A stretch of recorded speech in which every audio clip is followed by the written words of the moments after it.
जितेंद्र तिवारी ने दी 2 बड़ी घोषणाएं। 300 मीटर निर्माण प्रतिबंध हटाने की मांग तेज। रानीगंज जामुड़िया को अलग नगर निगम बनाने पर भी विचार। पश्चिम बंगाल विधानसभा चुनाव में पश्चिम वर्धमान जिले की सभी 9 सीटों पर भाजपा की जीत के बाद शनिवार शाम रानीगंज चैंबर ऑफ कॉमर्स की ओर से भाजपा विधायकों के सम्मान में एक भव्य समारोह का आयोजन किया गया। कार्यक्रम में रानीगंज के विधायक पार्थ घोष, पांडेश्वर के विधायक जितेंद्र तिवारी तथा जामुड़िया के विधायक डॉक्टर विजन मुखर्जी को चैंबर की ओर से सम्मानित किया गया। कार्यक्रम की शुरुआत मुख्य अतिथियों द्वारा दीप प्रज्वलित कर की गई। इसके बाद चैंबर के पदाधिकारियों ने तीनों विधायकों को शॉल एवं बुके देकर सम्मानित किया। समारोह में बड़ी संख्या में व्यवसायी एवं गण्यमान्य लोग उपस्थित रहे। इस अवसर पर पांडेश्वर के विधायक जितेंद्र तिवारी ने रानीगंज क्षेत्र के लोगों के लिए एक बड़ी राहत भरी खबर देते हुए कहा कि भूधशान से प्रभावित स्थल के 300 मीटर दायरे में नए निर्माण पर रोक संबंधित मुद्दा भाजपा विधायकों ने जिला प्रशासन के समक्ष प्रमुखता से उठाया है। उन्होंने कहा कि हाल ही में जिला शासक के साथ हुई बैठक में यह पहला मुद्दा था जिसे सभी भाजपा विधायकों ने जोरदार तरीके से रखा। जितेंद्र तिवारी ने बताया कि जिला शासक ने जानकारी दी है कि विशेषज्ञ समिति की एक प्रारंभिक रिपोर्ट के आधार पर यह निर्णय सामने आया था तथा एक और विस्तृत रिपोर्ट का इंतजार किया जा रहा है। उन्होंने कहा कि भाजपा विधायकों ने प्रशासन को स्पष्ट कर दिया है कि 300 मीटर दायरे वाला नियम रद्द होना चाहिए और यदि कोई वैज्ञानिक या तकनीकी प्रावधान आवश्यक है तो उन्हें लागू किया जाए, लेकिन आम लोगों को इस तरह परेशान नहीं किया जा सकता। उनके इस बयान का उपस्थित लोगों ने जोरदार तालियों के साथ स्वागत किया। इसके साथ ही जितेंद्र तिवारी ने एक और महत्वपूर्ण घोषणा करते हुए कहा कि नई सरकार इस बात पर भी विचार कर रही है कि पहले की तरह रानीगंज और जामुड़िया को पुनः अलग नगर निगम का दर्जा कैसे दिया जा सके। हालांकि उन्होंने कहा कि इस प्रक्रिया में समय लगेगा, लेकिन सरकार इस दिशा में गंभीर प्रयास कर रही है। समारोह के दौरान रानीगंज चैंबर ऑफ कॉमर्स की सलाहकार राजेंद्र प्रसाद खैतान, अध्यक्ष जुगल किशोर गुप्ता, चेयरमैन रोहित खैतान, ललित झुंझुनवाला, मनोज केसरी सहित चैंबर के सभी पदाधिकारी एवं सदस्य उपस्थित रहे। कार्यक्रम में चैंबर के सदस्यों ने रानीगंज, पांडेश्वर और जामुड़िया क्षेत्र के विभिन्न व्यापारिक समस्याओं को भी विधायकों के समक्ष रखा तथा व्यापार को बढ़ावा देने के लिए हस्तक्षेप की मांग करते हुए एक ज्ञापन सौंपा। अपने संबोधन में तीनों विधायकों ने रानीगंज चैंबर ऑफ कॉमर्स को कार्यक्रम के आयोजन के लिए धन्यवाद देते हुए कहा कि शुभेंदु अधिकारी के नेतृत्व में बनी भाजपा सरकार प्रधानमंत्री नरेंद्र मोदी के आदर्शों पर चलते हुए बंगाल एवं पश्चिम वर्धमान जिले के विकास के लिए प्रतिबद्ध है। उन्होंने समाज के सभी वर्गों से विकास कार्यों में सहयोग की अपील करते हुए कहा कि जब समाज का हर वर्ग अपने स्तर पर योगदान देता है तभी किसी प्रदेश का समग्र विकास हो पाता है। 300 मीटर तक जो बिल्डिंग प्लान नहीं दिया जा रहा है, पार्थ घोष जी के नेतृत्व में आज सुबह ही हम लोगों ने डीएम के साथ हमारी जो मीटिंग थी वहां सबसे पहले यही मुद्दा हम लोगों ने उठाया था कि ये आपको बंद करना पड़ेगा। और जी ने जब पूछा कि ये बंद क्यों कहा किया जा रहा है, तो उन लोगों ने बताया कि एक एक्सपर्ट कमेटी थी, उन लोगों ने ऐसा रिपोर्ट दिया, उसके आधार पर हम लोग ये कर दिए हैं। अब दूसरा रिपोर्ट हम लोग भी मांगे हैं, देखते हैं। तो हम लोगों ने आज कहा है कि रिपोर्ट मांगना और रिपोर्ट अपने मन मुताबिक मंगवाना, ये दोनों अलग है। अब रिपोर्ट मांगने नहीं है, रिपोर्ट अपने मन मुताबिक मंगवाना पड़ेगा, जिससे कि ये चालू हो जाए। और मुझे उम्मीद है कि पार्थ घोष जी पर आपने जो विश्वास जताया है, आने वाले 2-3 महीने में यही আগন্তি খেয়ে এসছো, কারণ চেম্বারে গেলে পেট ভর্তি পুরো চা খেয়েছো, খাবার খেয়েছো, সবই খেয়েছো, তারপর তোমাকে অফার করলো ভাই পার্থ তুমি এসছো, বসো, তো চা খাবে?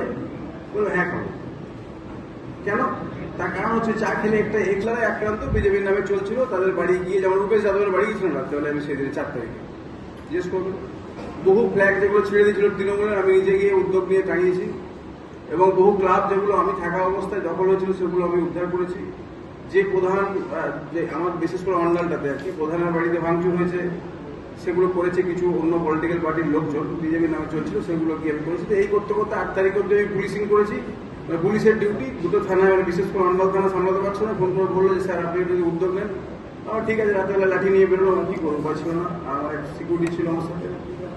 তো তারপর থেকে 8 তারিখের পর থেকে আমি আজকে কলকাতা থেকে ফিরলাম এবং কলকাতা থেকে ডাইরেক্ট ফিরে আমি এই ড্রেসেই ফিরেছি, সকালে বেরিয়েছি, ডিএম অফিসে মিটিং ছিল, তারপরে এখানে এইসব এলাম আর কি। তো এবারে এই কদিন আটকে যাওয়ার পিছনে বেসিক কারণ হচ্ছে যে আমাদের যে অ্যাসাইনমেন্টগুলো কিছু দিচ্ছে, এগুলো একটা বড় বিষয়, বড় ব্যাপার। ওসিবিগুলো না হলেই ভালো হয়, কিন্তু আপনার আবার ন্যাশনাল যে প্রপার্টি তাদের ওটা না তুললেও হবে না এবং নানা রকম হ্যাজার্ড আছে। আর যেটা উনি খুব ভাইটাল কথা বললেন যে পলিউশন কন্ট্রোল বোর্ড এবং এনভায়রনমেন্টের টিআরএস আমরা কিন্তু সত্যি করি, আমরা অবজেকশন করি না। ইনিশিয়ালি অবজেকশন না করলে পরবর্তীকালে গিয়ে কিছু করা যায় না। আর আমি ডিএমকে বললাম যে আপনি এই যে রাজার বাঁধ আছে এটাকে আপনি ক্লিয়ার করতে পারবেন, হ্যাঁ কি না বলবো।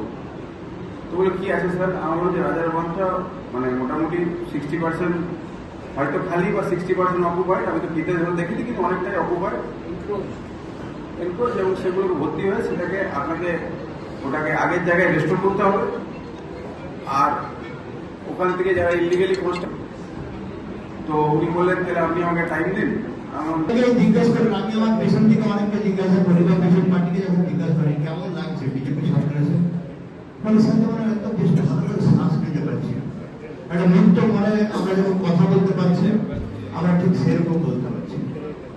আজকে আপনাদের এই চেম্বারে এসে আমাদের 3 জন বিধায়ক আমরা যারা উপস্থিত হলেন তাদের মাধ্যমে আপনাদের সঙ্গে যখন কথা বলছিলাম, আজকে কিন্তু সেই মুক্ত আবহাওয়া যে একটা ফ্রেশ এয়ার সেটা কিন্তু রানীগঞ্জ চেম্বার অফ কমার্সের মধ্যে আমি দেখতে পেলাম, যেটা আমাদের রানীগঞ্জ, জামুরিয়া, পাণ্ডবেশ্বর সহ আসানসোল যে শিল্পাঞ্চল তার জন্য কিন্তু খুব ভালো একটা পরিচয় বার্তা বহন করছে।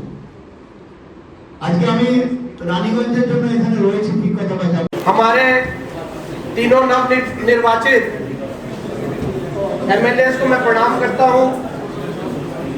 श्री पार्थो घोष साहब, श्री जितेंद्र तिवारी साहब और doctor Bijon Mukherjee, Raniganj chamber of commerce की ओर से मैं खुद को और अब चेंबर को गौरवान्वित महसूस कर रहे हैं अपने चेंबर में आपका स्वागत करके। आज का यह अवसर केवल एक फेलिसिटेशन सेरेमनी नहीं बल्कि जन विश्वास, जन आशीर्वाद और लोकतंत्र की विजय का एक भव्य उत्सव है। पूरा देश आज honourable prime minister Shri Narendra Modi ji के इलाके के आदमियों के साथ वो है आसनसोल म्युनिसिपल कॉर्पोरेशन में जामुडिया, रानीगंज, कुर्टी, इन सबको विलय कर देना কি অন্যায় রে বাবা। আমরা পথে নেমেছিলাম, সারা রানীগঞ্জ পথে ছিল তখন তার বিরুদ্ধে, আমরা মানিনি এই জিনিসটা, আজও মানছি না। আমাদের মেয়র সাহেব, তৎকালীন মেয়র সাহেব এখানে বসে রয়েছেন, তিনি একটা বক্তব্য দিয়েছেন, আমার ওটা ভুল হয়েছে, আমি যদি ক্ষমতায় আসি তাহলে এটাকে আমি শুধরাবো। शाबाश जितेंद्र तिवारी साहब, इतना गट्स है आप में कि आपने जो किया, अगर आपसे भूली तो 2021-এর 14ই মে রেজাল্টের পর থেকে কদিন, আর আমাদের 4 তারিখ থেকে 14ই মে বা আজকে 16ই মে অবধি ধরে নেন, আপনি দেখে নেন কটা মার্ডার হয়েছিল, পরিসংখ্যান অনুযায়ী কটা লোক ঘর ছাড়া হয়েছিল আর কটা লোককে বাড়ি থেকে মেরে বের করে দেওয়া হয়েছিল, তার পরিসংখ্যান আপনারা নিন। আর এই মাসের এবারের পরিসংখ্যান নিন। হাইকোর্টে ওনারা মামলা করেছিলেন, হাইকোর্টে কোনো রকম কোনো অর্ডার ওনারা পাইনি। আমরা হাইকোর্টে সেই সময় 2021-এ অর্ডার করেছিলাম, মামলা করেছিলাম।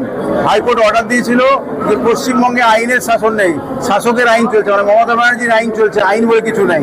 তো কলকাতা হাইকোর্ট স্বীকার করেছিল যে post pole violence Trinamool Congress করেছে এবং তৃণমূল কংগ্রেস তার মানে ভায়োলেশনসের জন্য এবার তাদেরকে সাফার করতে হলো 26-এ। আর কলকাতা হাইকোর্টের লাস্ট এই 2 দিন আগের অর্ডার আপনারা দেখে নেন, মানে মাননীয় মুখ্যমন্ত্রী যিনি ছিলেন তৎকালীন উনি নিজেকে মামলা করেছিলেন, তারপরে কি রেজাল্ট দেখে নেন। তো কোর্টই স্বীকার করছে না পোস্ট পোল ভায়োলেন্স হয়েছে বলে, আমি আর কি বলবো। দেখা যাচ্ছে বড় অফিস থেকে চালাই হচ্ছে তৃণমূলের লোকজন, যারা তৃণমূল থেকে নির্বাচিত হয়েছে, নির্বাচিত হয়নি, সার্টিফিকেট করে জোর করে নিয়েছিল আর কি, জোর করে ভোট করিয়ে। তো এখন তারা পরিষেবা পাচ্ছে না, এখন তৃণমূলের লোকজন যারা আছে এখানে কাউন্সিলর তারা এখান থেকে পালিয়েছে। তো আমি তো বেশ কয়েকটা জায়গায় বললাম 2-3 দিনের মধ্যে ওরা এখানে উপস্থিত হোক, আর আমাকে যদি ওদেরকে উপস্থিত করাতে হয় তাহলে আমি ওপেন মার্কেটে কিন্তু ওখানে দাঁড় করে কান্দরে উপোস করাবো ওদেরকে। কারণ হচ্ছে যে মানুষ তাদেরকে সেই সময়ে কিছু লোক তো ভোটও দিয়েছিল বা মানুষ জানে তারা নির্বাচিত কাউন্সিলর, তারা নির্বাচিত কাউন্সিলর কেন পরিষেবা দেবে না? আর পরিষেবা দেওয়াটা তাদেরই কাজ। আমাদের যখন মিউনিসিপ্যালিটি হবে, আমাদের কিছু মানুষ মিউনিসিপ্যালিটি ইলেকশনে যদি নির্বাচিত করে, তো আমরা যা যা পরিষেবা দেওয়া সেটা করব, কিন্তু তার বাইরেও মিউনিসিপ্যালিটি আমাদের হাতে না থাকলেও তাও যদি পরিষেবা দেওয়ার মতন আমাদের যদি কোনো রকম স্কোপ থাকে অন্যরকমভাবে, সেটাও আমরা চেষ্টা করছি এবং সেটা দেবো। রানীগঞ্জবাসীর কোনো রকম কোনো ক্ষতি হতে আমরা দেবো না। আপনারা জানেন যে আমি বলেছিলাম 4 তারিখের পরে লুঙ্গি বাহিনী লুঙ্গি খুলে দেবো, তো লুঙ্গি বাহিনীগুলো খুঁজে পাচ্ছি না। लुंगी बाहिनीগুলো जैसे मैंने निर्वाचन से पहले आप लोगों को कहा था, भाजपा का उम्मीदवार होने के नाते अगर भाजपा कैंडिडेट जीतता है, शाम को 4 बजे के बाद 4 तारीख 4 मई के बाद से जामुड़िया में इलीगल कोल स्मगलिंग बंद हो जाएगा और आपका सैंड स्मगलिंग भी बंद हो जाएगा। तो दोनों मैंने बंद करवा दिया है। उम्मीद करते हैं आप लोगों का पास या किसी के पास नया कोई कंप्लेंट नहीं आया होगा कि ऐसा कोई हुआ है। दूसरा बाकी रहा आपका जो सवाल भूमि वाला, आप वेट कर लीजिए कुछ दिन, जैसे मेरे पास रिपोर्ट आएगा या हमारा सीएम जितना एक्टिवली काम कर रहा है ये भी कुछ दिन में बंद होगा। आप बेफिक्र रहिए, एक बेहतर बंगाल बनाने में, बेहतर जमुड़िया, बेहतर रानीगंज बनाने में हम लोग कोई कसूर नहीं छोड़ेंगे, क्योंकि हम लोग पूरा भाजपा वाले हैं जो ए पार्टी विथ ए डिफरेंस का है। रानीगंज से सम्राट दास की रिपोर्ट, पीवीटीवी न्यूज। रानीगंज में इतने लग्जरी रूम, वो भी इतने कम प्राइस में। सो मैं बात कर रही हूँ रानीगंज के एनएसडी रोड में लोकेटेड होटल अतिथि इन के बारे में। यहाँ पे आपको फैमिली, फ्रेंड्स और कॉर्पोरेट के लिए रूम्स मिल जाएंगे, वो भी सिर्फ 1500 स्टार्टिंग प्राइस में। यहाँ पे आपको super deluxe room, Dulux room, regular room के साथ साथ प्योर वेज रेस्टोरेंट, जहाँ से आप अपने रूम तक टेस्टी फूड ऑर्डर्स कर सकते हैं। ये होटल हाइजीनिक और क्लीन होने के साथ साथ 27 हेल्पिंग फैसिलिटी भी देती है। High speed wifi, TV with fully AC interior, 24/7 room service, good ambience, clean cupboards, separate geyser facilities, clean washrooms, smoking area. अगर आपका भी प्लान है रानीगंज में स्टे करने के लिए, तो आपके लिए ये एक अच्छा ऑप्शन हो सकता है। आप यहाँ पर रूम ऑनलाइन प्लेटफॉर्म मेक माई ट्रिप से भी बुक कर सकते हैं। अगर आप मेरी वीडियो दिखाते हैं तो आपको मिलेगा एक्स्ट्रा 20% ऑफ। अतिथि इन होटल आपको रानीगंज स्टेशन से 5 मिनट वॉकिंग डिस्टेंस पे मिल जाएगा। और इन्फॉर्मेशन के लिए आप इन्हें कॉल भी कर सकते हैं। Thank you for watching.